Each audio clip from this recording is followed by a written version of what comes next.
Good evening, everybody, and how are we all doing today? This is Sunday, the 25th of February, 2024. Weeks are just flying by, isn't it? It just feels like just yesterday I was sat here talking to you, even though it was a week ago. Now, coming up this week, we are going to be discussing outdoor kitchens, something I've got a particular affinity about. Really like our cooking outdoors and making the most of our outdoor space. And judging by the amount of pictures I've had come in this week, I'm not the only person that loves it. Before we get into that, let's have a look at the comments and see what, if anybody is actually joining us. We've got Ballycillian Allotment Man saying good evening, everyone. Good evening to you. We've got Adrian saying hello, Richard and all. Good evening to you. We've got Turbo Stream saying good evening, Veg Podcasters. Good evening to you. Turbo Stream saying Adrian and Bally as well. We've got Philly SBB saying hello, everyone. Hello to you. We've got James Copley, hope I'm pronouncing that correctly. Hey, how is everyone? How are you? Lovely to see you. Stuart Jackson is here. Evening, Richard and the Veg Army. Hope all is well with everyone. Good evening to you. Jenny Hullett is there saying hello, everyone. I hope you've all had a great week, either wet and sodden or frozen solid here. Exactly the same problem. James goes on, bit of both, to be honest. Frozen mud. Managed to get some stuff sorted, though.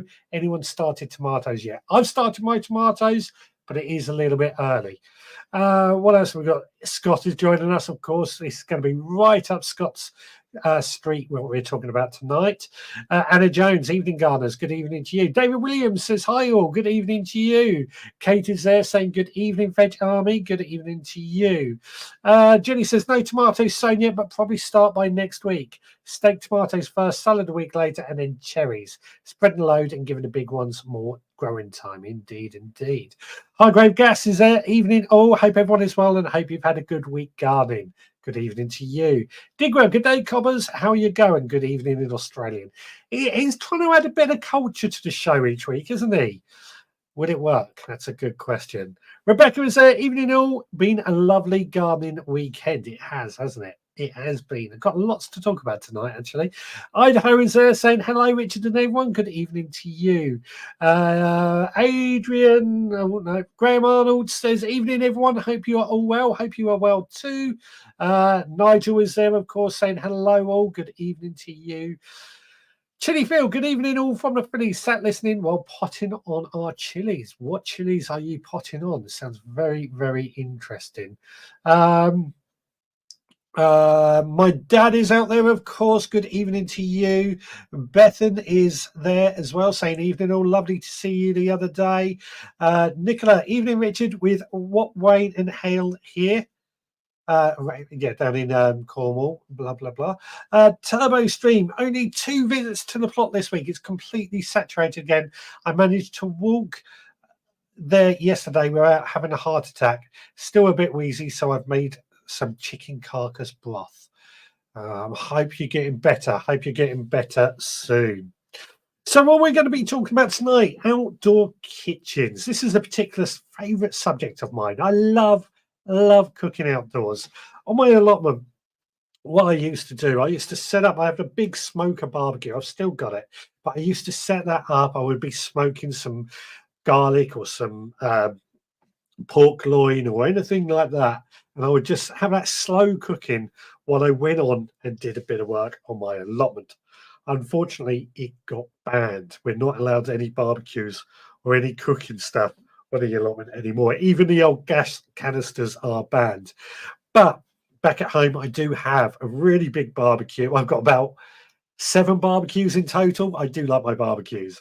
But I have been thinking the area, my patio area where I have my barbecues, it's all built in, but I'm planning on making it into more of a outdoor kitchen, somewhere where not only can I cook, maybe get a fridge out there and things like that.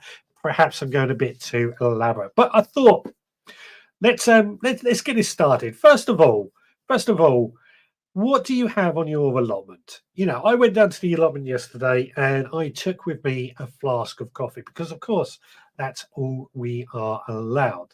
But what we used to do again, used to have a kettle on the go, on the barbecue, or even on a gas ring in order to heat up some water so I can make a nice cup of coffee while I was on the go. A thermos flask, it just doesn't taste the same when it comes to coffee. It's just not quite as good as a freshly brewed cup of coffee. What do you think? What do you think? What do you have down on your allotment? Do you have a barbecue or do you have a ring? So Turbo Stream says, I sowed some radish, the Brussels sprouts, lupin, and echinacea this week. I can never pronounce that word. Kate, I took a little barbecue to the allotment. It was great fun indeed. It was always fun. As I said, I used to love it when I was able to smoke some nice meats and have it really cooking slowly and taking in some of that smoky flavor as I was working away. It used to smell delicious. Used to love it. Absolutely love it. Turbo Stream says, my outdoor kitchen consists of my triangular burner and a kettle for making a cup of tea or coffee. See, that's absolutely great. And this is what we want to find out, what you are actually using. But could you take that a step further? What I mean by that, when I was doing all this cooking on my allotment, what I always wanted to do was get some battery powered what were they called? Food processors and things like that, so that I could make up a soup or something while on the allotment at the same time. I think we do have something along those lines these days. Well, I've got my food processor, my battery powered food processor for smoothies that I have in the camper van. That would be perfect for on the allotment, wouldn't it? Nigwell says, same here, no cooking on the plots in my area. It's annoying, isn't it? It's really annoying to not be able to cook on the allotment in some ways. I kind of get it. We have building work going on. They don't want fires. So I kind of get why they have that rule. But he does come back with a good idea.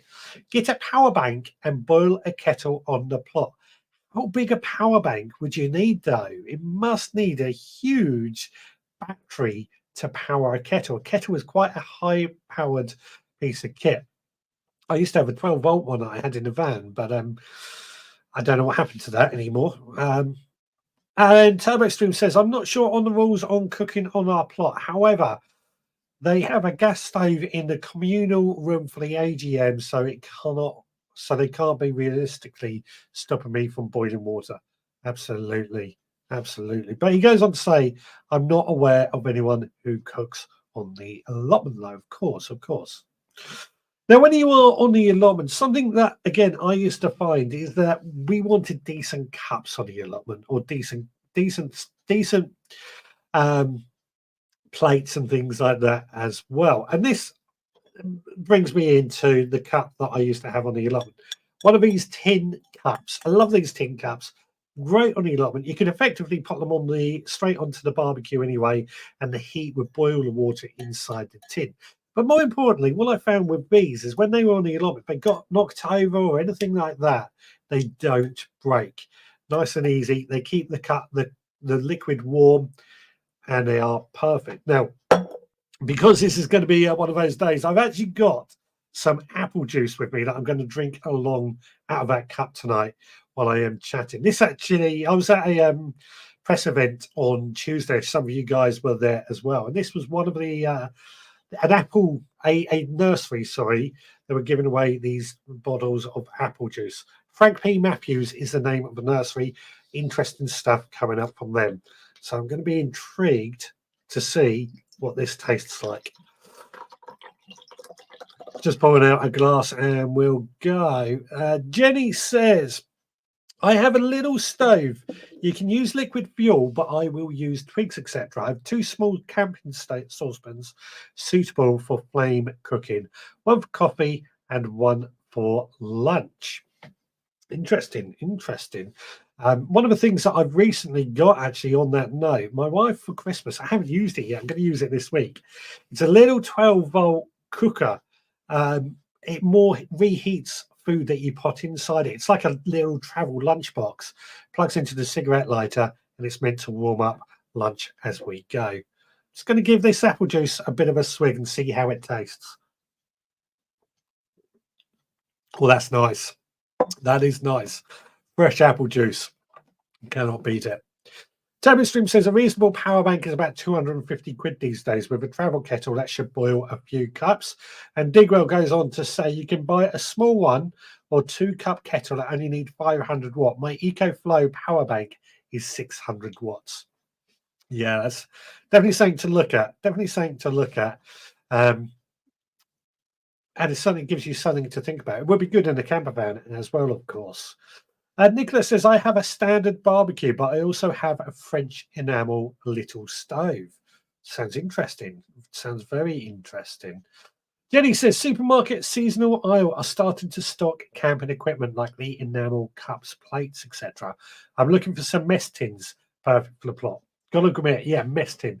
Use a mess tin while camping a lot. But for those that don't know, mess tin is sort of an army issue thing where you get these 2 containers. One can be used as a lid, but you're cooking them and you're eating them. Fantastic for that sort of thing. Scott says, I'm moving my barbecue/smoker to the allotment next weekend, and they've got 2 gas camping stoves. Power bank is a good idea. I was thinking, would solar powers work to charge it? You would need big solar panels. It depends how often you're down there as well. A lot of factors. You can get solar panels that charge them, especially in the camper van world, but they need to be quite big. And if you're using it daily, even bigger.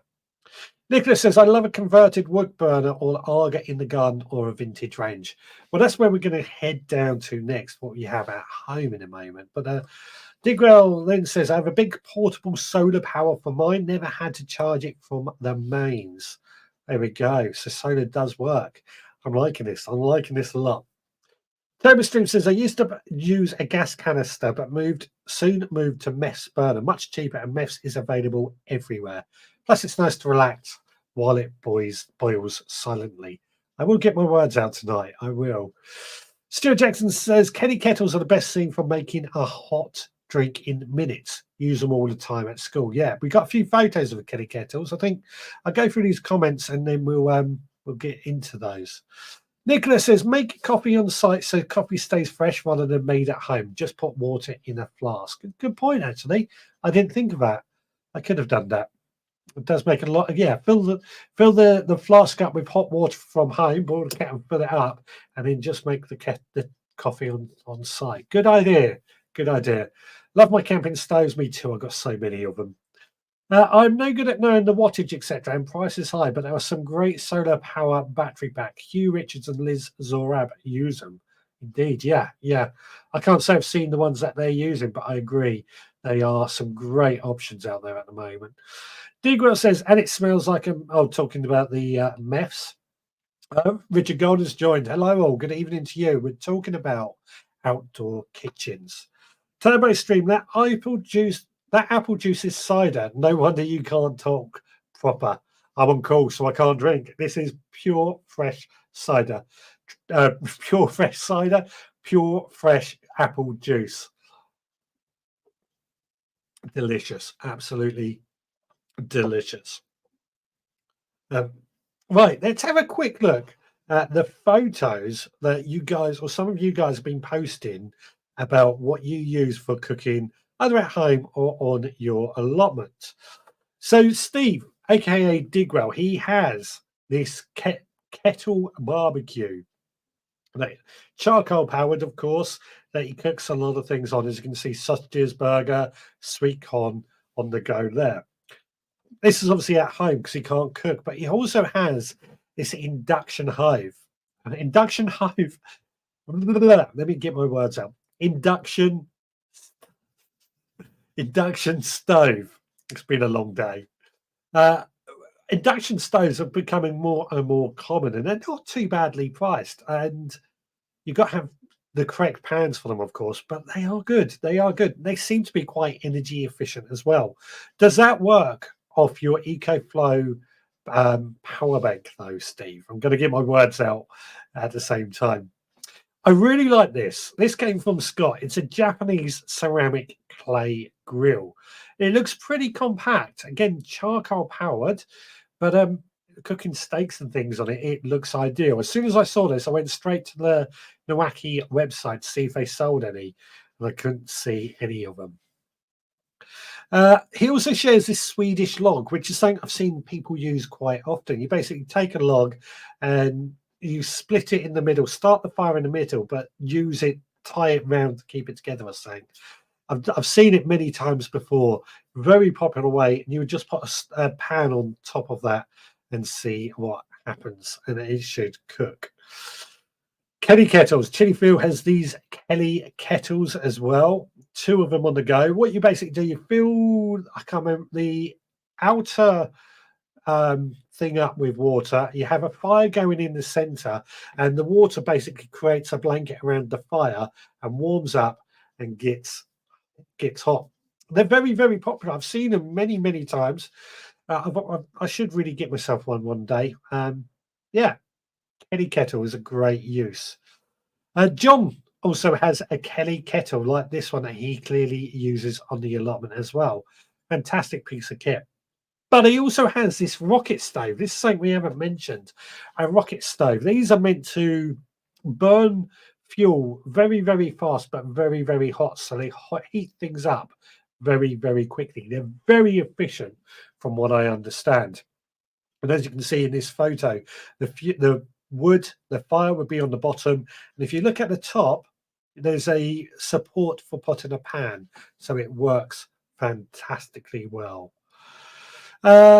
This is Jenny's camping stove that she was talking about. A nice, I think it's a gas-powered thing. Folds up nice and neat and small as well. So these are the photos that you have sent in for this particular subject this week. So Nigel is saying, I get fresh coffee and free bacon sarnies on the plot. My wife opens a garden gate and passes them through to me. You lucky, lucky devil. That would be absolutely fantastic. But yeah, not going to happen on my plot. Not yet anyway, although it would be nice to get an on-site cafe or something sometimes. I'll probably end up spending too much money, however. Turbo Extreme says certainly does... talking about the mess thing. They use the EcoFlow ones, sponsored. Thank you, Steve. Talking about the EcoFlow power banks. Really, yeah, they would be good in the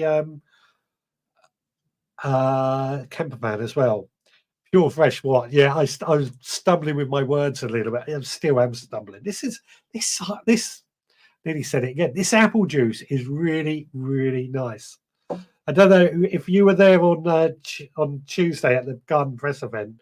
Did you get some of this from Frank P. Matthews? Really nice cider. Cider, I said it again. Really nice apple juice. James says, can you take cuttings from annual brassicas? I wouldn't have thought so. Give it a try, of course, but I would have thought brassicas being annual, if you're taking cuttings from them, it'll probably encourage them to flower quite quickly. So I don't think so. It's not something I've ever done. Seeds are normally pretty cheap, so why would you? I don't know on that front. I've never done it, but I'd be intrigued to know. Chili Kate says, with Phil as a scout leader, we have well into double figures of gas meth stoves. We can use them on the allotment, but not store fuel. We also have several barbecues, fire pits, pizza oven, smoker. Yeah, you sound just like what I've got. Lots of gas cooking instruments, barbecue, big built-in barbecue, smoker ovens, cold and hot smoking, that is, fire pit, many, many other things. I just realized I think you had a photo of a triangle. I forgot to put that photo in. Sorry. Chili Kate also sent me a photo of like she had it made with a local blacksmith. It's a tripod with chains that hold the barbecue over, and you can use like a Dutch oven and things like that on that. Sorry, I forgot to add that photo in, but it's another great thing. I need 2 of those apple juices. Did you get some on Tuesday? It really, really nice. Digwell says, yes, it does work from the power bank and no special pans needed, just by steel disc that allow alloy pans, etc., to be used.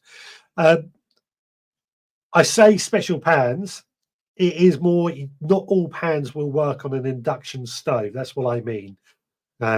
Because a lot of people have made that mistake of trying their old pans on induction stoves. There are some that don't work. I forget the details of it. Jennings says, apparently dried nasturtium stem makes excellent lighting material. I must remember to harvest and store lighting burning material. I used to use, Jerusalem artichokes, the stems on those, when they would wither down and go dry, I used to find they were great for getting a fire going. They were really good. They were really good for that. Tilly Kate says, we'll make you a cup on the Kenny kettle when you come and visit, Richard. Yeah, I'm looking forward to that. We've got to get a date in the diary, haven't we? Rob's Allotment Gardens joined. Good evening, all. Good evening to you. And Kate says, we also have pizza oven, which uses wood pallets. I'll be using that at home, but they are very portable and will make folks popular on the allotment.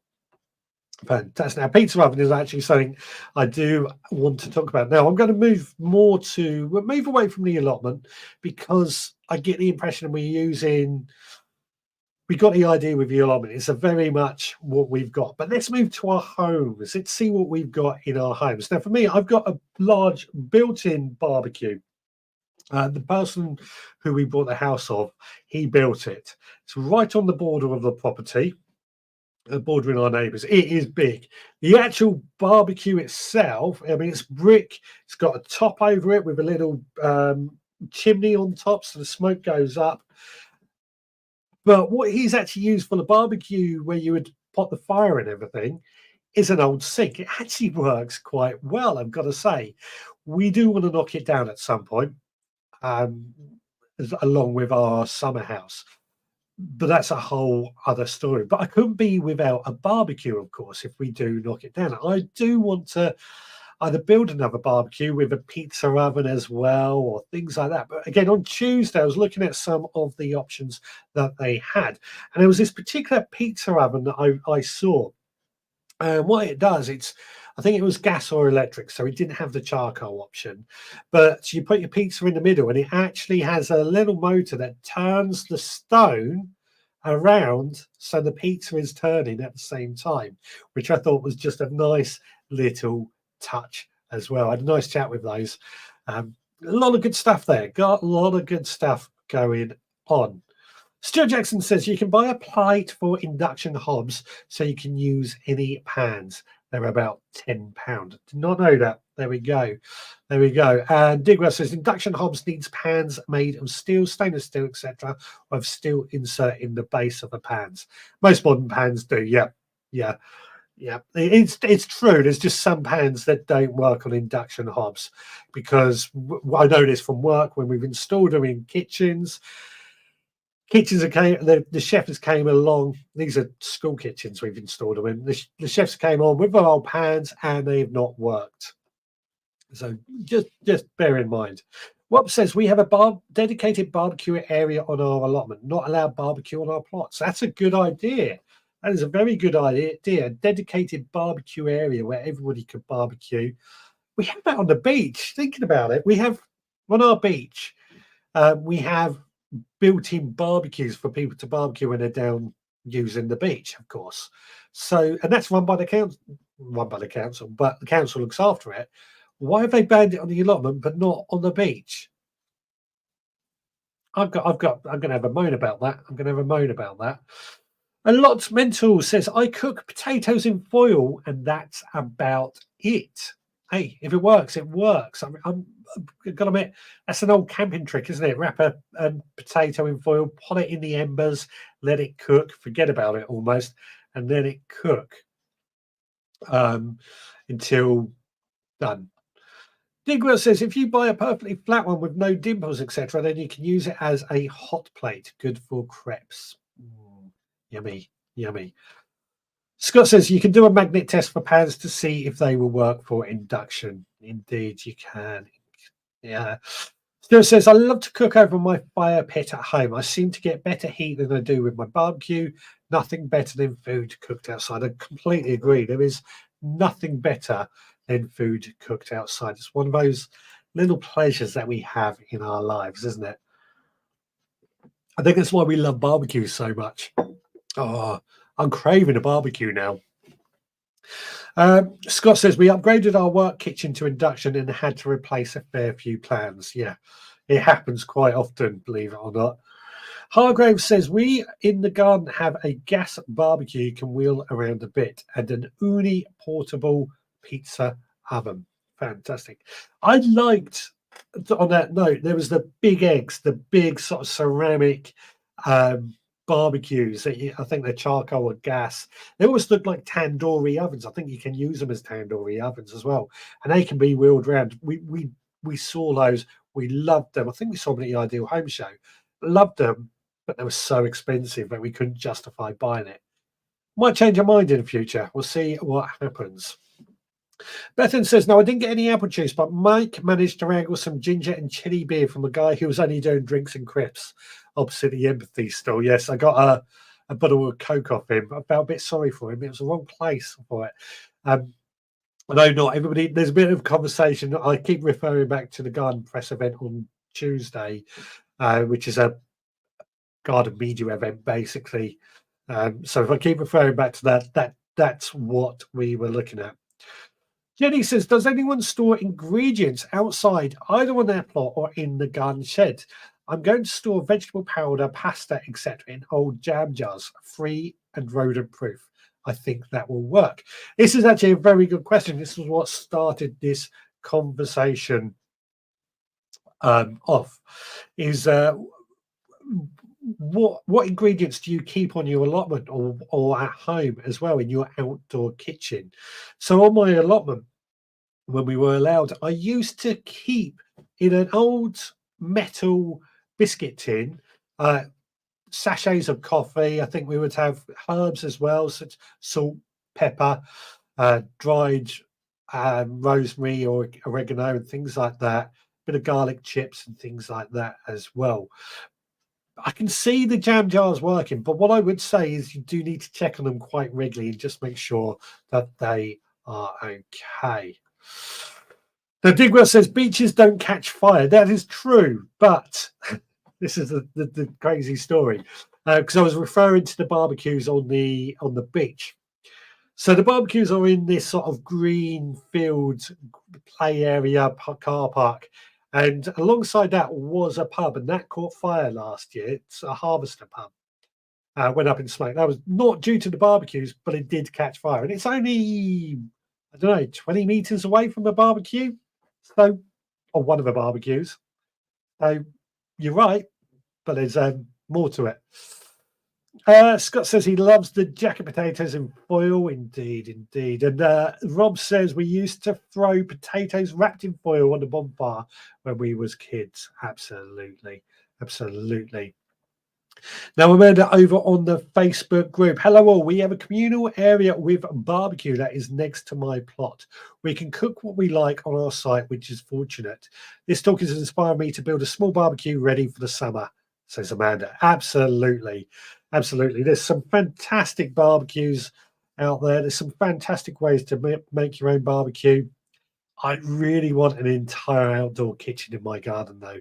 Barbecue, hob, fridge, somewhere to store the equipment. I think it would work really well in my garden. I do. I really do.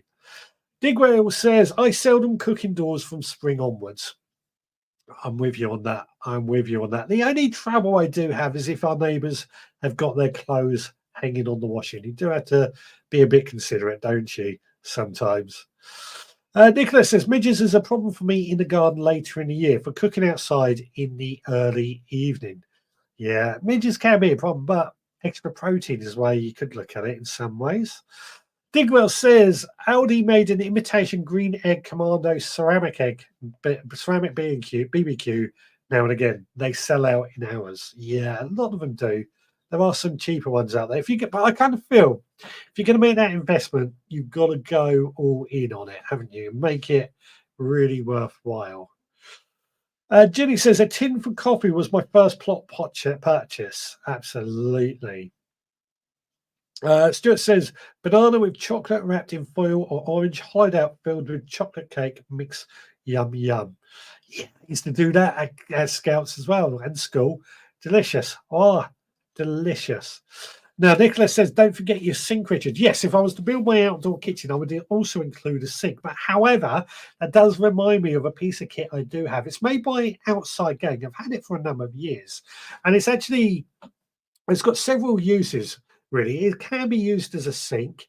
It can also be filled with ice and used to store bottles of beer or wine or whatever. We quite often use it outside at Christmas as well to store water. And then we've got some wooden tops and stuff, which also double up as workbench tops and things. I've got a video on it from a few years ago. Outside Gang, absolutely brilliant piece of kit. It stays outside. It's lasted outside for probably 8 years now. Really, they're not cheap, but they're worth it, I think. As I said, there's an element of paying for money for things that are worthwhile. Jenny, that takes me back to my brownies and guides, talking about the bananas with chocolate wrapped in foil. Yum, yum, yum. Indeed, indeed. Now, Nicholas says, I saw a smoker made from a filing cabinet. Yes, I've seen that. It's a good idea. If you are handy, it's a great idea. I mean, I love smoking meats. You know, getting some nice smoked meats, just beautiful. I made sort of like what's it called? Where you take some brisket, you carry it in a really peppery stuff. I can't think what it's called now. Salted beef. That's not right, but you smoke it. You smoke it anyway. Somebody in the Facebook group, I'm not sure who it is, says, hello, Uncle Nugget. What's your favorite thing to grow? My favorite thing to grow would probably be chilies. Is that my niece? Is that my niece there? Unfortunately, it doesn't come up with who you are if you're in the Facebook group. So if you let me know your name at the end, I can address you personally. Digwell says, I have a Charentes Devil covered unglazed earthenware pot. It makes a bonfire jacket. Spuds perfectly on the stove. Oh, I'm getting hungry. Getting hungry again. I'm getting hungry. Nicholas says, also a filing cabinet for planter. Also filing cabinet for the planter. Fantastic. Good idea. Good idea indeed. Yes, it's me. It's my niece. It's young Ellie there. How are you doing? I'm assuming it's Ellie, and not one of my other nieces, actually. Sorry. Assuming it's Ellie. Cabinet. Oh, filing cabinet for planter. Not sure. Not sure. Right, I'll tell you what. Let's go to one of our videos. Let's do the sew-along video, which this week is going to be leeks. Right, well, this week it's the seed sow-along time. We are sowing leek. I'm sure you all know what leeks are. Delicious vegetable that are just so incredibly hardy. They grow right throughout the winter, but we've got to sow them to make sure they can get into the winter months, and I'm going to do that today. So first of all, it squeaks away what I'm actually sowing them in. This is one of my polystyrene boxes that I always use for seed sowing. These come from restaurants. They usually have fish delivered in these, and they usually throw them away.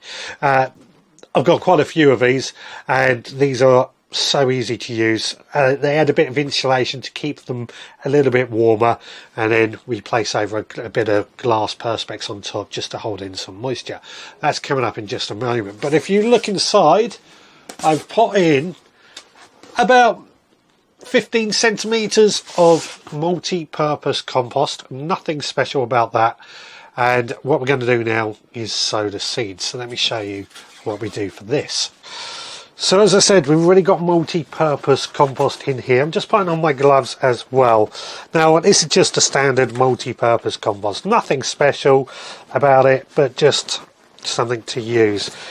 I do find leeks can be in here for quite a while, so they do need a bit of extra nutrition and things like that, but it is also worth, if you get some big clumps like this, breaking it down just to make it a little bit better. There we go, that should do okay. We'll remove that leaf. Now what we're going to do, I'm going to take my glove off this. We're going to sow the seeds, which I have here. They're like onion seeds. They're from the same family as onions, of course. And we're just going to scatter these over the top of that. Try and get them as evenly placed as we can. I'm doing quite a few seeds. leeks are pretty good for germination rates, but I think because we eat so many of them, I like to make sure we got plenty of seeds. And I will be sowing in a few more weeks some more leeks, right up until sort of June, July time, just in order to make sure we have plenty of leeks throughout the winter months. So what we're now going to do, just quickly give it a dusting over with a bit of seed compost, just to make sure all the seeds are covered, like so. And then what we do is we take this out to my greenhouse where it should be warm enough in there for germination. I place over a piece of perspex just to hold in some moisture, give it a good watering as well, of course. And then we just wait for germination. Shouldn't take too long, 2 maybe 3 weeks. Then I take off this piece of perspex and I leave them to grow until they are large enough to plant out. Now in the meantime, I'm going to prepare the bed where these are to grow, removing all the weeds, plenty of organic matter. Chicken manure pellets help as well for high nitrogen that leeks do like. Once these leeks are about the thickness of a pencil, what I then do is take these down to the allotment into the bed where they are to grow and dib a hole just using a thick dibber and drop a single leek into each one. Don't bother backfilling. When we water, it will backfill on its own. And then we leave them to grow. Keep them well watered, keep them weed free. Bit of chicken manure pellets. They absolutely love chicken manure pellets, and they should do really well, and you should get plenty of leeks. Now, as I said, I am going to be growing or sowing quite a few of these leeks over the next few months just to make sure that we have plenty of leeks. What I find is good to do with some leeks is that we actually plant them out once our first early potatoes have came out of their bed, i.e. they follow on from first early potatoes. I did that last year and it worked quite well. I will probably do the same again this year. Maybe not as much as I did last year because I did end up with quite a few. These ones are going to be probably too early for that, but some of the later ones can go in our first early potato beds afterwards. So as easy as that. Really easy to grow. Give it a go and let me know how you get on. And don't forget to share your leek growing tips in the comments down below. Right, back to the studio. Indeed, back at the studio. Our leeks are sown. Looking forward to seeing how they get on. Leeks are something, of course, we could cook outdoors when they are ready. I have to say, those leeks are going to be early leeks. Excuse me. So I finished off the apple juice during that time. Yeah, those leeks are probably going to be our early leeks, but I try and sow several sowings so we can spread them out a little bit. Right. Where were we with the comments? So Scott says, I want to make a clay pizza oven and a tandoori oven. Indeed. That's what I would like to do. Just got to make the decision. It's a lot of money involved, isn't it? But yeah, lots of fun. Jenny says dessert pizzas are worth a try. Very naughty, but so delicious indeed. Amanda says I've had to quickly mute. I have a terrible phobia of polystyrene and the sound of it. I will remember that in the future. I'll try not to make it squeak, but it was an accident. Scott says Nutella and banana pizza. Yum. Digwell says there were a load of those poly boxes going free at the fishmongers at the Islington market. A bit too smelly for me to take home on the train. That is the downside. They do wash out quite easily, but that is a bit of a downside with them. Graham says, I watched the Charles Dowden video and he said that he had sown leeks in April and found he had less bolters than when he had sown earlier. That is perfectly believable, to be honest. As I said, I just try and spread my sowings out of leeks so that we can have some earlies, medium, late. I mean, we can sow them right up until about June, I found. It's just where you plant them and things like that. Anna Jones says, I really like the look of those germy seed starting trays in the press event videos. Yeah, I've got a few concerns. I've tested one of them today. For those that don't know, I've got one here. So this is what she's talking about, these seed starting kits. they're a pretty compact tray. I've got a video coming out later this week where I've put the first one into use so we can just see how they get on. But they're basically like a plug plant starters, but they're reusable. They should last quite a while. They've got a wide range of uses, and they're pretty compact as well. Jenny says, "Let me know when it's ready, Scott. Brownie and brownie and Rolo or Oreo biscuit with white chocolate on it is also amazing." There we go. There we go. Talking about all this present. Nicholas says, "Richard, do you ever do multi-sewn leeks?" I personally don't. Just because I like the fact that we have to dib a hole and drop it in. It's just one of those jobs to make the most of it. Digwell says, "I tend to sow different varieties of leeks to span most of the year." Yeah, again, I do exactly the same. Try different varieties and stretch them out and make the most of it as well. Yeah, I want to try and make them last all year. I'm still harvesting leeks today. Well, yesterday, that was sown last year, so making the most of it. Jenny says, "Does anyone trim their leek roots?" This is when you plant them out. I personally don't. Again, I know a lot of gardeners do, but I personally don't.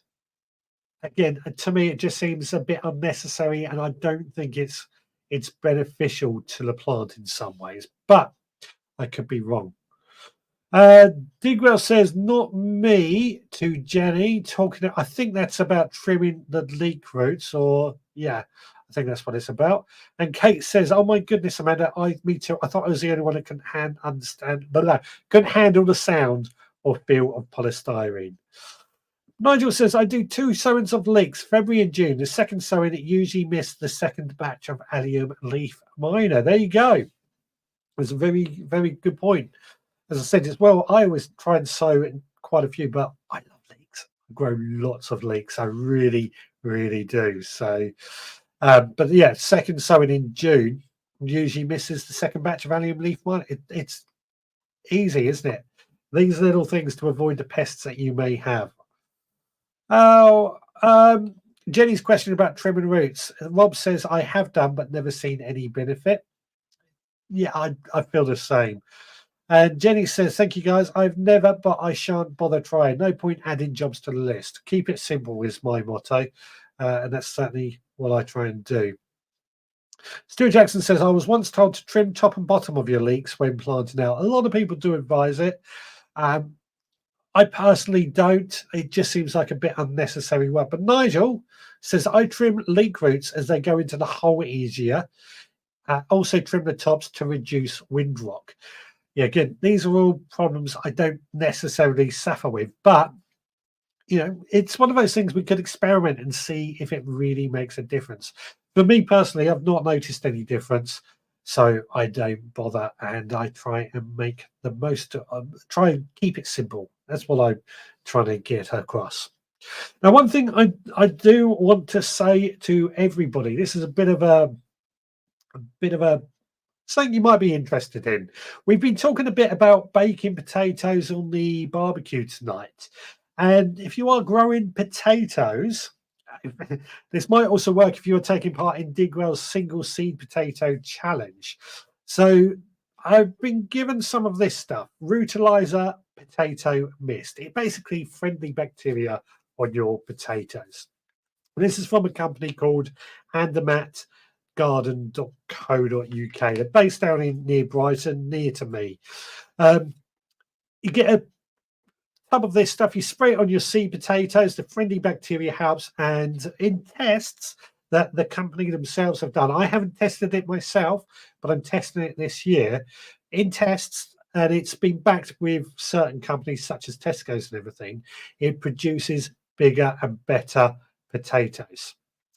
If that's something, it's not too expensive. The bottle, I think, is about £6. If you want to get some, head to andermattgarden.co.uk. It's the Rutilizer Potato Mist, but you can get an extra 15% off as well if you use the code VegGrower15.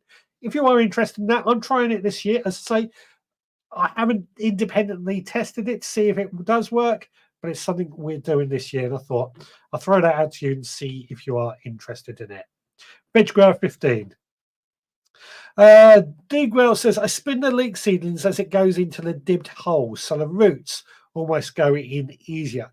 Yeah, I kind of do the similar sort of thing without really thinking about it. I dib a hole and just drop it in, as easy as that. Stuart Jackson says, is it late for your potato challenge, Digwell? Good question. Is it late for your potato challenge? Jenny says, is it all natural? Yes, it is all natural, organic. There's a really good story behind what they're doing at Andermatt. Very much trying to work with nature, organic, and be natural. Be natural, I think, is a word. Just trying to see if it's got any information on it. I can't see any. But yeah, it's very much about trying to be natural with it. Perfect, thank you.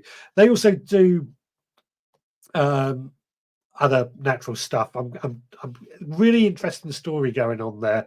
Same as those germy root starter things. There's a lot of good stories coming out of that about how these things come about. Now let's have a quick look at the photos that you guys have sent in this week. Your photos, as always. So Stuart Jackson has found this bargain. I can't see how much it cost him, but it's a bulb planter that he's looking to use for planting out his potatoes. Great piece of kit. I can't think what they're called off the top of my head. Bulb planter. Just read it on there. It's called a bulb planter. Great piece of kit, and he got it for a bargain by all accounts. Bethan has got her aubergines. They're growing really nicely under grow lights. They look really good and healthy, I have to say. And they're pretty big already.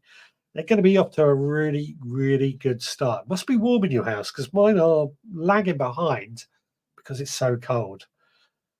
Scott has been busy putting up his shed. He was doing this yesterday. Took a bit longer than he expected, but these things always do. But nonetheless, it looks really, really good, doesn't it? Nice little shed. I feel a shed really does become the central part of any allotment. It's the hub, as I like to think of it. The chilies have been planting out a new plum tree. She says, I think this is Kate. It was Kate, sorry. She cannot wait to show us her plot on the plot photos for next week, which is, of course, going to be everybody's homework.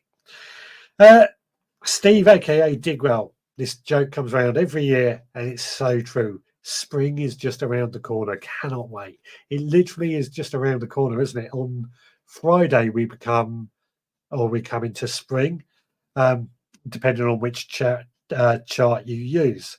But spring is literally just around the corner. Then it's all gloves are off. We get growing. Kate, this is the other Kate. She is in the process of moving house, as I'm sure we have all heard. But she's kept some of her rhubarb to move with her. Got to be done, hasn't it? We absolutely love rhubarb. I cannot wait to get some of our rhubarb harvested. Although our Timperley early is really going great guns. I don't think it'll be long before we start harvesting some of them. Cannot wait. Cannot wait. I love rhubarb. Delicious vegetable. Matt has shared his monthly plot shot. This is what his allotment looked like in February. He really likes the idea of taking a photo every month of your allotment to see how you get on. I'm going to say this looks like an absolutely amazing looking allotment. So it's really, really good to see. Beddoes, Ian Beddoes, his humour is, of course, risky because he said that his partner is the old woman at the front and he's following behind planting his bulbs. Risky, but yeah, I like the humour nonetheless. Please do keep sharing your photos. You can post them in our Facebook group. You can send them to me via social media or email me, richard@veggroundpodcast.co.uk. That's richard@veggroundpodcast.co.uk. Great photos going on there, as always. So Stuart Jackson says the bulb planter was £5. Bargain. Absolute bargain. £5. And then Bethan says the aubergines are in the coolest room in the house. I'm beginning to worry they will be too big before the last frost passes. Guess my windows are going to be full again this year. Yeah, my kitchen worktop windowsill is full up already. It's good fun though, isn't it? It's really good fun. Scott says, my potato mist came yesterday. That's what amazes. You only ordered it on Friday. It doesn't take long, does it? From what I've read up about it, it's the beneficial bacteria that forms a kind of symbiotic relationship with the potato plant. Exactly that. Exactly that. It does form a symbiotic. There's a lot of talk this year, and I heard it towards the back end of last year. We've done the mycorrhizal fungi thing and added compost and looking after the soils. Friendly bacteria is going to be, or possibly being, the next big thing for your soils. So I think Digwell's also got some stuff that he shared with us too. I can't remember what it was called now. Also does the same sort of thing. It's all about that friendly bacteria, a bit like your good guts, things like that. It's all good, all good.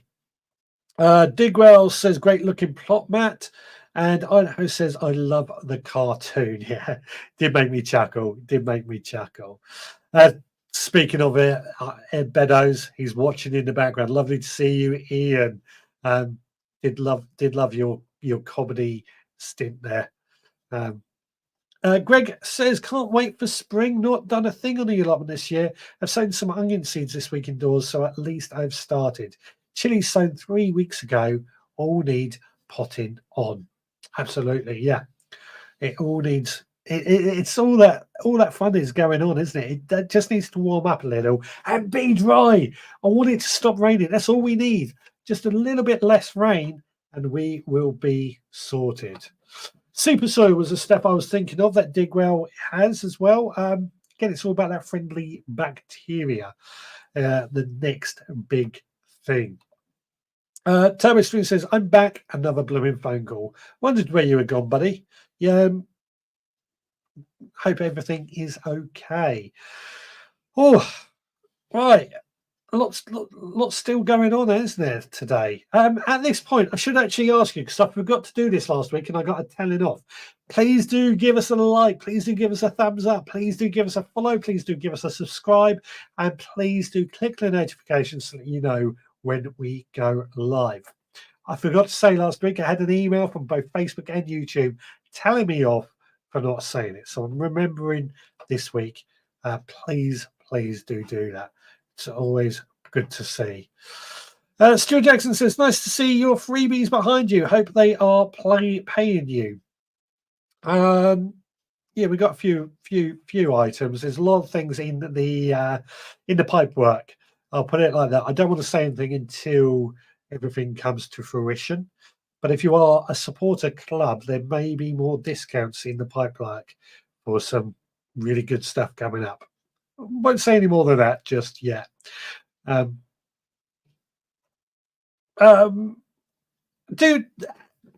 we're talking about the outdoor kitchen, particularly how would you store things in your outdoor kitchen? Any more thoughts on that? Anything anybody wants to add on that? What about things like sauces or ketchup? I mean, you could go down the canning route, but I'm always afraid of doing things like canning when it comes to things like that. Turbo Stream does say, I can't get started this year because of the ground conditions, the rain. It has been a problem. My field beans rotted off again. The rain is just such a problem. I don't think I've ever known a year to be this wet. I'm just hoping, and I keep saying this, I'm just hoping the rain is going to stop for a bit now. March, April, May usually can be quite dry. Let's see what happens. Let's just hope it dries out. The ground will then dry out. We can get a lot of our plants in. However, no dig and being raised garden beds does help a lot with that. Greg says, I'm trying to insulate my chili growing frame. It has been banished to the garage this year. Can't believe how much insulation sheets cost nowadays. They're not cheap. They're not cheap. Neither is heating, is it? It's not cheap anymore. My house is mostly unheated most of the time. It can get quite cold, and that doesn't help my plants, although it's still warmer in here than in my greenhouse. My greenhouse, Greenhouse was warming up quite nicely. We were getting into the double figures, and this week it's just dropped right down again. I was hoping to think about getting all my chilies or aubergines out there, but it's just dropped back down again. So I'm not going to worry about it. Turbo Slim says, I'm not going to bother trying to overwinter stuff again. I think potting the plot to bed might be the way forward next year. I think if it's drainage issues, I think it's far better to try and work on the drainage issues over winter to try and stop it from being a problem. I think Digwell, you might remember, shared a photo a couple of weeks ago of his plot and his neighbour's plot. Excuse me, the apple juice. Where his plot was no dig and it looked pretty good. His neighbour's plot was traditional dug and it was full of water. So lots of things there. And Nicholas says we have heavy rain for the next week. I haven't looked at the weather to know what's going on. Right. Now, last week, Margaret sent me the mission of going into a B&M that has just opened in Worthing and having a look at their garden section. So I made a video, of course. Let's have a look at this. It's not a good video. You'll see why. Right, guys. This week's mission was to go into our new B&M store in Worthing, formerly Wilco's, and have a look at their garden selection, the gardening area. So here we are, just about to go in. Brand new store, only opened a couple of days ago. So I'm expecting it to be incredibly busy. Very noisy out here as well. Okay. And in we go. As you can see already, it is incredibly busy inside here. Lots of stuff going on. I was hoping the garden section was going to be quite obvious as we entered, but as you can tell, it certainly isn't. And lots of people in the way. Getting very annoyed with this. I don't do well in crowds, but we got through it and we ventured on to try and find the garden section. So as you can see, the first thing I saw was the lazy spa jacuzzis. Love these things. I've got one myself. Don't use it enough, but they are there. Then we had, of course, the lawnmowers and things like that. I noticed these sort of weird knocks and things, or whatever they're called. I've got to admit, a lot of the stuff I'm seeing here, I don't think is great value, or, well, it may be great value, but I don't think it necessarily lasts. There are a few good things, of course. There's some decent makes that are included in the equipment, what with feeds and fertilizers and things like that.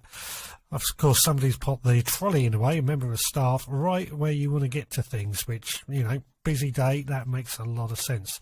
I mean, weed killer, who really needs weed killer these days, or who uses weed killer? That stuff, in my opinion, should be banned. Moving down, I noticed the seeds were over there. They not badly priced up, to be fair. Down the back here we have more kids and dog stuff, again related to the garden, but I figured there was more. I noticed these fruit trees for sale. I've bought these in the past. I don't think they're necessarily labelled correctly sometimes, but they do quite well. They are pretty cheap. I'd sooner go to a local nursery, however. More of these garden items. It could be mats and netting and bamboo canes and pots and a huge range of ideas and things going on here, as well as flowers and plastic flowers. Again, another one of my pet hates. Pots over the top there. Once we get past these people, I'm trying to be a bit discreet with the camera, but a bit difficult. Garden clocks and things like that, and a lot of, in my opinion, tat. I shouldn't say that, but I do get annoyed with some of this cheap throwaway stuff. I was looking at the hanging baskets there because I thought I could do with some new hanging baskets, but I don't think they're a good value from these ones. Barbecues, of course, talking about outdoor cooking tonight, the barbecues and things like that. I've got to admit, at this point I was getting a little annoyed because there's just too many people to really try and do anything and have a good look at stuff. A lot of gnomes and garden ornaments down this aisle. A lot of tat and things like that. However, it was to go and have a look at the garden section, which was this week's mission. I think we did it. I think we didn't do too bad. It was annoying, as I said, because it is so busy. it was difficult to really get in and do anything. This here is a queue for the tills to try and pay. As you can see, it's not even easy just to pay your money with the stuff that you want to buy, and they're taking up the aisles as well. But that's B&M for you. Next challenge you need to start thinking about for this next week. Get your ideas in. Be good to hear what you have. Right, let's head back to the studio. Indeed, that was B&M. Not the best place to go, I have to admit. I'm not a fan in some ways. Some of the stuff they do is pretty good, but on a whole, I think it can be a little bit crap. I'll be honest. I won't mince my word in many cases. And Turbo Stream, I think, is also backing me up. I've always been disappointed with the garden section at B&M. Well done on the challenge. It wasn't easy. It was so busy because it's a new shop, as you can see. It's like I couldn't really do anything to camera, but we made the most out of it. Stuart says, heads up, Aldi has 100-litre water butts, less than £20 this coming Thursday. Fantastic. What's going Oh, so Nigel's just texted me, and I thought, oh, something going on. Digwell says, I always feel like I'm underdressed at B&M and I need a wash when I come out. It's not a good statement, is it, for B&M? I mean, B&M can be okay. I just think some of the stuff I brought there falls apart in minutes, I'll be honest. But I mean, they did sell some of like the Boost fertilizer from Westland. So they do have some good stuff there, but it is just cheap crap. In my opinion, I shouldn't say that, I know, but I just get annoyed sometimes. Turbo Stream says, even my water butt base is about to collapse with under the weight of the water in it. Yeah, there is so much water around at the moment. So much water around at the moment. But yeah, I need a challenge for next week, a mission or something like that. Let me just check that because Nigel's just texted me about something. So I thought he was watching. Oh yeah. Nothing to worry about. Sorry. What were we talking about? We're talking about I need a challenge for next week. Next week I'm going to sow some peas as well, and I need a challenge. And I don't know what to talk about next week either. I thought that might be something I can start floating out and getting you guys seeing what they might have an idea with. Chili Phil says, knowing where that shop is, it's not the best location to offer a good garden section. Our out of town one has better stuff outside than in. That's where we got our water butt from. If you're talking about B&M, I said exactly the same. It's where Wilco's used to be, and I think it's more. We've got this is for me. This is a silly thing. The B&M that we have in Bognor has free parking. It's out of town, whereas that one, it's in town. You've got to pay for parking. I don't think it's going to work. I'll be honest. Not when I can go that way and not do it. Plus, I think there are better. Even the range, I think, is better, and that's saying something. I do miss Wilco's. We had a conversation in the group the other day where people were sort of saying missing Wilco's because Wilco's used to be a really good shop in town, nice and easy to get to. Do miss Wilco's. Your mission for next week, come and rake my plot level, LOL. I wish I could, but you're a bit too far for me to get up there this week. It's a shame because that would be a good one to go to, but a bit far away. Turbo Extreme says, interesting that Rosie Hardy garden put a vid up about changing rainfall patterns in 2023. They had 1,300 mil of rain last year in Hampshire. Yeah, I mean, I don't know. I don't look into that scientifically, so I'll take their word on it. But rainfall patterns are always changing. Nicholas says, think they should stop cheap potting seed trays, etc., and plastic ornaments for the garden, etc.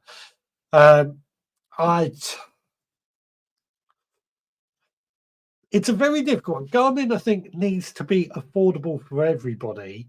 Again, this tallies up with a conversation I was having or will be having tomorrow. You know, there's a price slash usability. I'd sooner pay a little bit more for something that lasts a bit longer. So if I use the trays, the plug plant trays that I usually use, you get 3 for £1, for example, from Wilco's. They might last 2-3 years, but after the first year, they are really falling apart. Then we take into account like the rubber plug plant trainers or the agrarian plug plant trainers, or even these new Germy ones. They're about £20 each. You know, quite a bit more money involved, but they will last for a long, long time. And there's a very fine balance, I think, that especially with gardeners. Gardeners don't like to spend money, is something I've always said, especially allotment tiers. We're even worse for it. And one of the changing in people's minds I think we have to do is think of the garden as an extra room. What I mean by that is we don't hesitate to spend several £1,000s on a sofa for our front room and the carpets and everything else that goes with it. Yeah, when it comes to the garden, we don't spend as much money. Maybe for the right or wrong reasons, I don't know. But it's certainly something to think about. Jenny says that is a poor excuse with that challenge. Good one, good one. Turbo Stream says, I've noticed we now get weeks of weather, i.e. weeks of rain, then weeks of dry weather, feast or famine, a definite change in the weather pattern. Yeah, it does happen.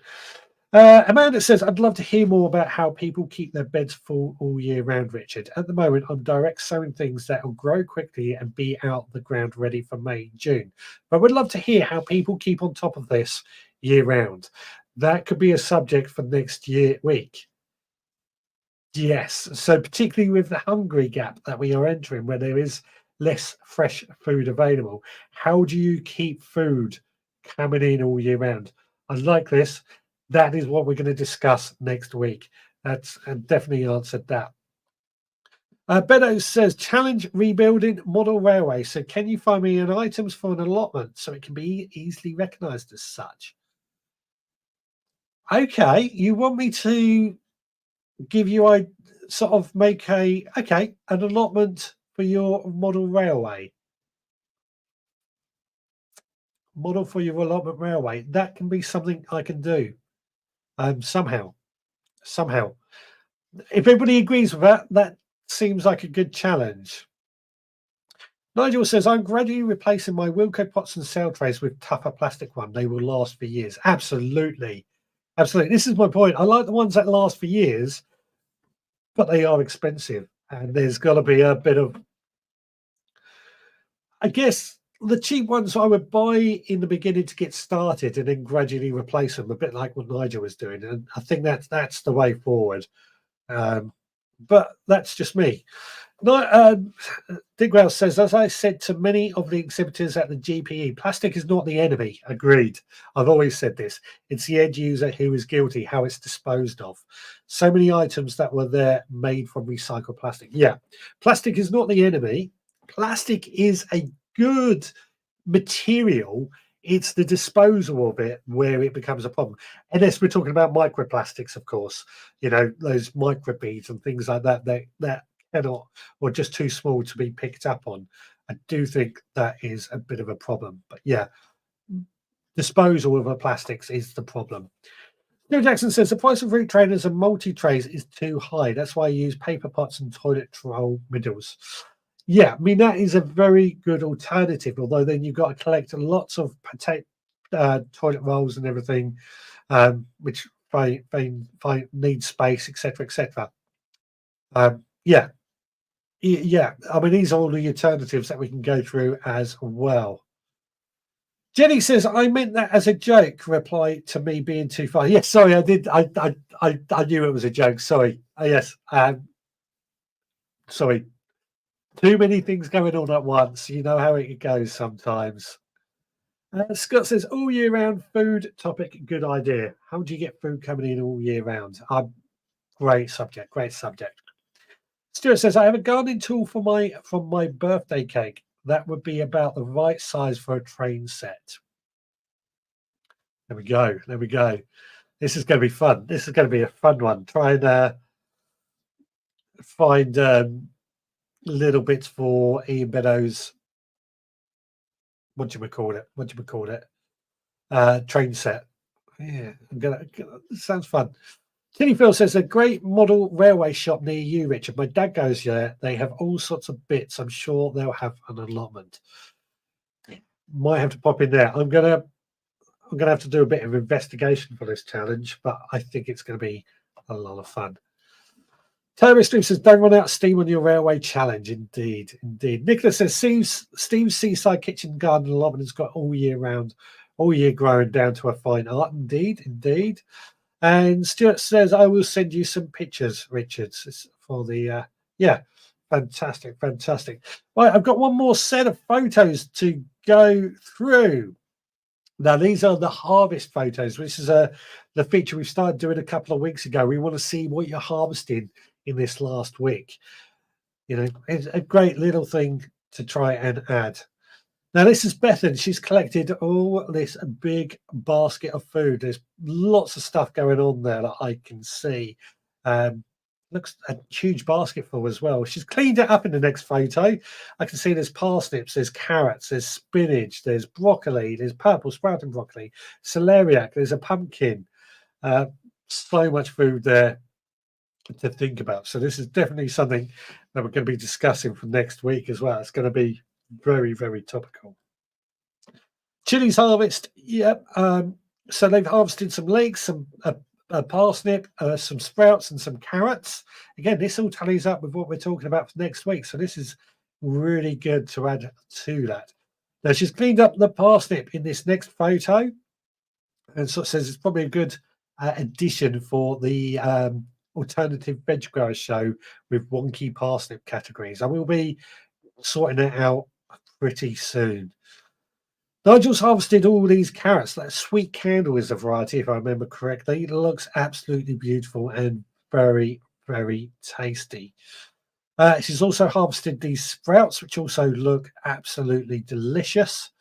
And these are his carrots growing in his containers.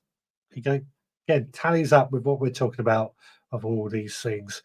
So that is your harvest photos. Please do keep sending them in. I think they are a great addition to the show. We want to get more of those sort of things coming in as well. Where were we? Where were we? So Chili Phil says Gauge Master in Forge. Yes, over by the station there is a model railway shop. Indeed. But I'm going to try and do something a bit creative. I'm going to do some research, but I'll do something a bit creative. Nicholas says soil blockers. I'm thinking of trying too. Yeah, soil blockers. I've looked into those many, many times. You basically take some soil, you squeeze them into shape, and you drop seeds into them.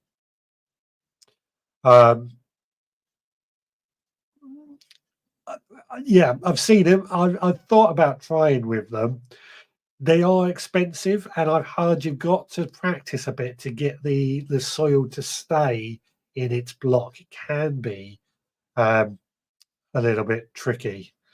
I wish I had a setup like this, like his. Greenhouse is bigger than my house. Yeah. Has he? I haven't seen his videos for a while, to be honest. I don't watch many videos. Has he got huge greenhouses now? Has he? Why not? Why not? Jenny says, Nicola, I want to try soil blockers, but I can't justify the cost of a blocker yet. Definitely an investment. Again, this is something I really should look into. I saw them a few years ago at one of the shows, and I wish I brought them then, and I never did. And I haven't seen them at any shows since. I mean, there's a lot of talk about compost at the moment, and what with the compost changes, i.e. peat-free, and I think coir-free is something that might be popping up a bit more in the future as well.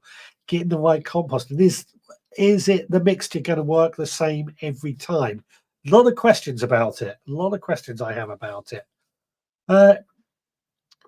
If you do get the soil blockers, I think that is, a good proportion of compost to the soil mix makes it so much easier. Have you got some, Digwell? Have you got some? Let me know. Nicholas says, I have green envy for all his setup and flat ground. Indeed, indeed.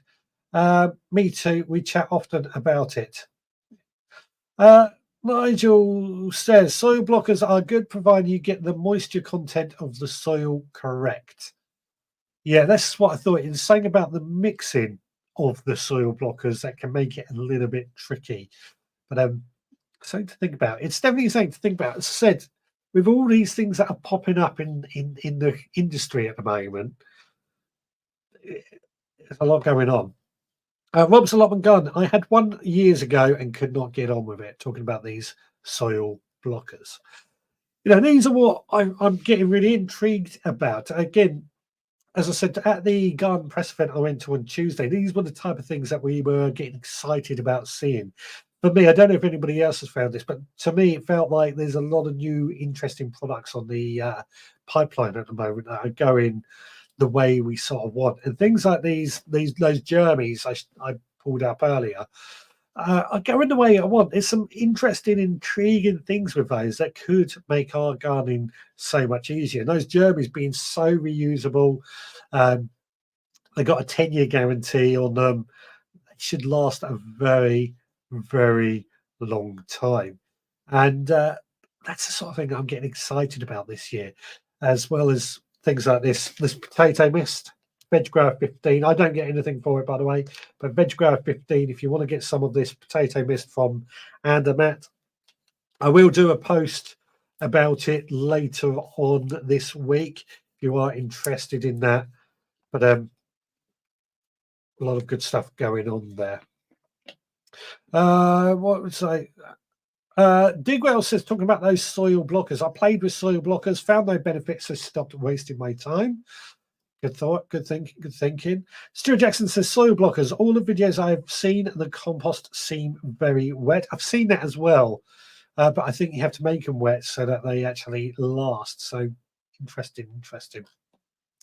Nigel says, a lot of the soil companies at GPE were suggesting the December 2024 peak cutoff date may be relaxed again and suppliers will fade it out at their own discretion. This is what I understood as well when I was talking to a lot of the people, is that the peat, if they've dug the peat up already, then they're going to be able to use it up. It's going to be the peat that they're basically stopping from digging up the peat is the way it's going to be going forward, which in some ways kind of think that makes more sense. If it's already dug up, it might as well be used. And I don't know if it can be thrown back in or anything. So what do I know? What do I know?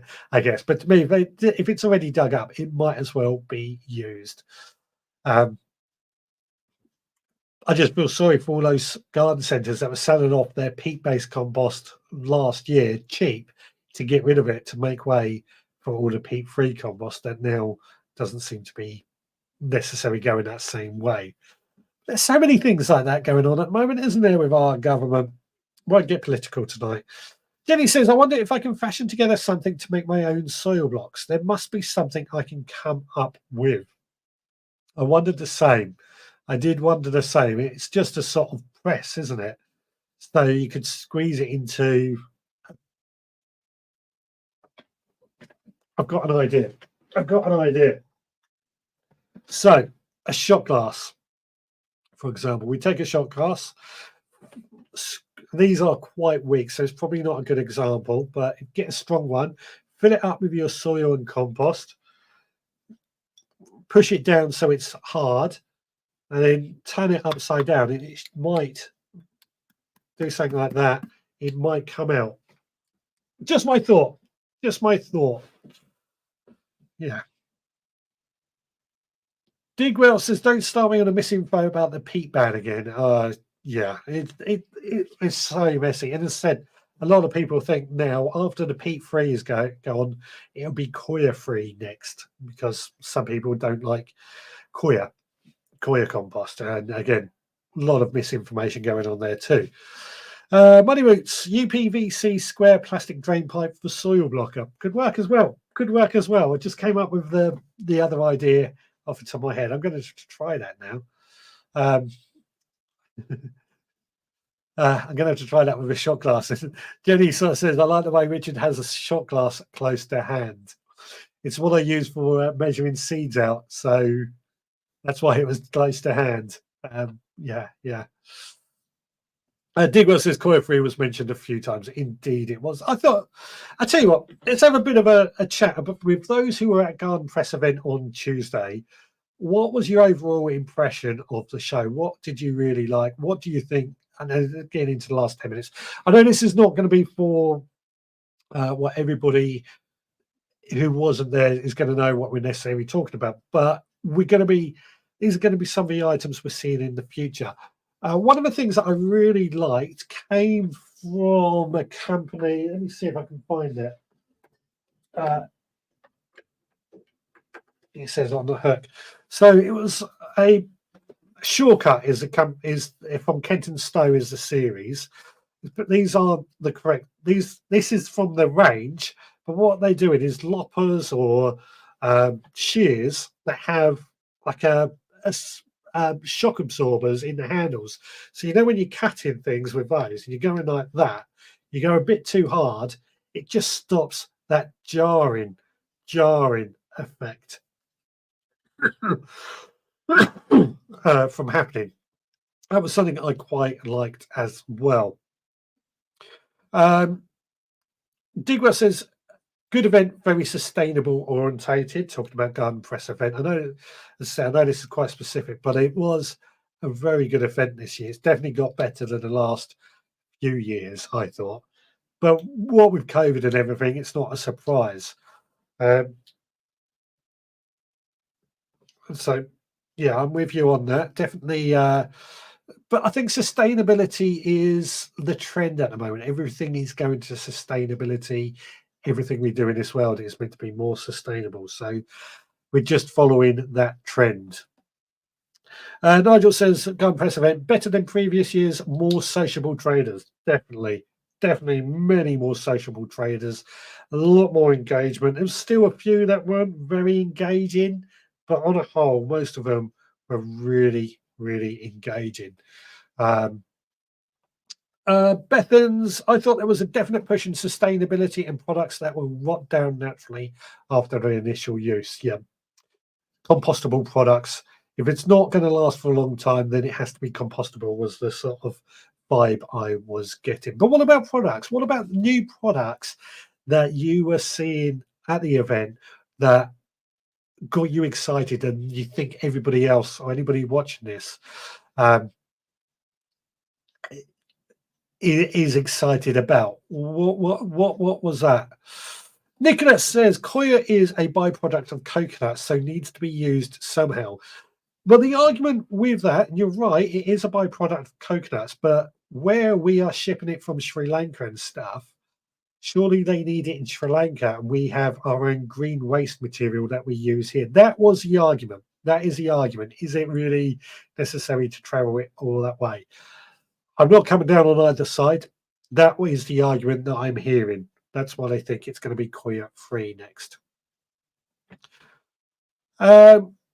Jenny says, I have watched a few videos and lives from the Garden Press event. I love the way so many show different items and different parts of a show. I feel like I got to see the whole show without going. Such a long day. Such a long day. There's so much going on there. I can't believe I thought I got around every single store, and when I watched some of the videos, there's still some things that I missed as well. The Digwell, some were so far up their own bottom, I don't know how they made it into marketing. I didn't have that problem. I didn't have that problem at all, but then I was forcing myself on people, so don't know on that. Nigel says, I don't think the dip tank was worthy of best new product. Should have been Jeremy. I liked the dipping tank. So dipping tank is a new product on the market. It's basically to replace rainwater butts. It kind of looks like a cattle trough drinking thing, but you attach it to your downpipe. It's made out of better material. It's powder coated. It has a lot of attachments, so you can almost make it into a water feature. You can soak trays into it or plants into it. You can dip your water in cans into it. Is the idea as well. So there's a there's a lot of good things I thought about the dipping tank, but the small version was £300 and it only does like 110 litres. That's the size of a slimline water butt, and that is for me the big problem. I know I said earlier about we need to spend more money on the garden, and I agree. Could I justify that? I don't know. I don't know. But I did think it was I thought it was a good idea, but not without problems. Digra says coiffle the UK is being taken away from being used as a mulch in its native country. Yeah, that's the argument. It's been shipped halfway around the world. They could be using it in Sri Lanka, or Sri Lanka or India, or wherever it's coming from, where they might actually need it to grow their own food. A lot of that. Check out the prices of a dipping tank. Yeah, this is the trouble. It is the price. That is the only thing I said about it. I like the dipping tank too. Very expensive though. It's true. It's true. And Digwell, anyone who has ever had a fishing pond knows why dipping tank is rubbish. Very expensive. To me, it looked like a cattle trough, although I could see it. I thought it had a contemporary look to it. I could see it working in many gardens. Maybe mine, I don't know, but I couldn't get past the price, and that is the biggest drawback I have. Purely because, as I said, we don't like to spend money, do we? Us gardeners, us allotmenteers, and I could buy a lot of water butts for the same price. That being said, if you're trying to make your garden look pretty, water butts can be pretty ugly. Trying to think if there was anything else that caught my eye. There was a lot of things, a lot of conversations still going on with a lot of the stands. Um, I think those were the ones that were really, really new. There was a Gardener's World Live, the shows. Have a nice conversation with those because I almost didn't go to any of their shows today, but they sort of persuaded me by saying that Adam Frost at Birmingham, the live one, I think it was, he is doing a vegetable garden or an edible garden, which I kind of, as a show garden, I'm like, yeah, that's persuaded me now because we've often complained, especially us lot here, that there's not enough edible gardens at these shows. So I think they've listened. I think they have listened because that was something they said kept coming back with conversations. Gardeners with the Gardeners World Live, they not enough vegetable gardens, so there could be something going on with that, which would be great because I think all of us we're more edible gardeners, aren't we here? So more of the shows with edible stuff is what we want to hear. Jenny says, I love Gardener's World Live. Well, there we go. And it's going to be edible gardening. Of course, you're going to hear more about this on the podcast tomorrow when it comes out. I'm going to be joined by Jenny and Scott. So look forward to seeing that. Digwell was pretty good at going in and saying his thoughts, I have to admit. I told Gardeners World Live that shows are getting more going for the food show than the gardening. They take that on board. They do take that on board. That'd be something to talk about. Stuart Jackson says, thanks everyone for a great live this week. See you all next week. And again, Hargrave, have a great weekend, everyone. See you next week. Turbo Stream says, see you all next week. Hopefully the phone doesn't ring. I haven't even said goodbye yet. You're already leaving me. You obviously had enough of me. I mean, it is very nearly 7:30, so it is time to start wrapping up nonetheless. So we will be back again next Sunday at 6, where we are going to be discussing how do you keep food growing all year round? How do you harvest food all year round? I've also got the challenge to create this allotment model train setup, and I'm going to be sowing peas as well. Right, it has been an absolute pleasure. Hope you have enjoyed this chat as always. It's been an interesting chat, I've got to say. It's a bit different, but I think we've done it. Right, guys, I will be back again next Sunday at 6. Until then, please take care.